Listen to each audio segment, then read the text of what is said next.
বছরে ২টা দিনই প্রত্যেকটা মানুষের নিজ নিজ কর্মস্থল থেকে নিজেদের বাড়িতে ফেরার ভীষণ তাড়া থাকে। এই তো ঈদ কুরবানি আমাদের মুসলিমদের ভিতর সবথেকে বড় ২টা উৎসব। এই ২টা দিনে মানুষ যেখানেই থাক না কেন পরিবারের সাথে সবাই চায় একটু সময় কাটাতে। দেখুন কত মানুষ নিজেদের পরিবারের কাছে ছুটছে। হ্যালো এভরিওয়ান, আসসালামু আলাইকুম, welcome to my new another blog. প্রত্যেকটা ঈদ কোরবানির সময় আসলেই আমার শরীরটা এত বেশি খারাপ হয়ে যায় কি বলবো। আমার ভয়েস শুনেই বুঝতে পারতেছেন যে আমার শরীরটা একটুও ভালো না। তো যাই হোক, এই তো আমরা সবাই মিলে রওনা দিলাম বাড়িতে যাওয়ার উদ্দেশ্যে। ভয়েস ওভার করতে ভীষণ কষ্ট হচ্ছে, কিন্তু তারপরও ভিডিওতে ভয়েস দিচ্ছি। বাড়িতে প্রচুর মানুষজন, তাই আর কি অনেক নয়েজ হচ্ছে, আমি ভিডিওতে ওইভাবে ভয়েস কভার করতে পারতেছি না। তো গাইস, এই তো বাড়ি যাওয়ার পরটা যে এত বেশি সুন্দর, আমার কেমন যেন মনটা জোড়াই যায় রাস্তাগুলো দেখলে। বছরে এই ২টা দিনের জন্যই অপেক্ষা করি।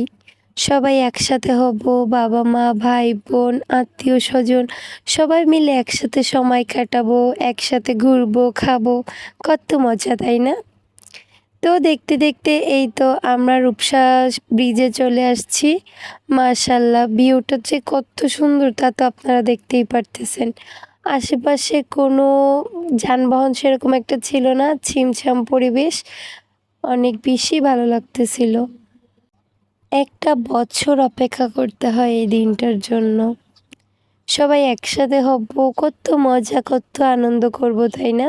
কিন্তু কখন যে কেটে যায় সবার ভিড়ে এই একটা দিন বুঝতেই পারি না। তো রাস্তায় যাওয়ার পথে এই জায়গাটা আমার চোখে বাঁধলো, এত বেশি সুন্দর মাশাল্লাহ, এক্কেবারে ফুল দিয়ে ঘেরা। তো এই তো আপনাদের সাথে কথা বলতে বলতে আমরা চলে আসছি।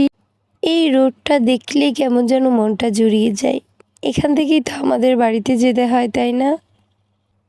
তো ফাইনালি এই তো আমরা সবাই চলে আসছি।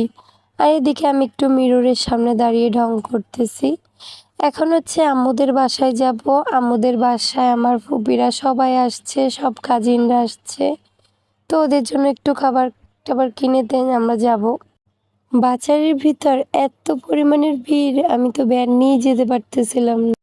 তারপর এই তো মিষ্টি দোকানে চলে আসলাম, এখানে আমাদের পছন্দের মতো মিষ্টিটা নিয়ে নিলাম। তারপর বাসায় চলে গেলাম, আমাদের জন্য সবাই অনেক অপেক্ষা করতেছে। তো দেখুন, এসেই দেখে আমার 2টা ভাই ওরা রাস্তার দাঁড়িয়ে রয়েছে আমাদের জন্য। তো ভিডিওটা কেমন লাগলো সবাই অবশ্যই জানাবেন। সবাইকে ঈদ মুবারক, আল্লাহ হাফিজ সবাইকে।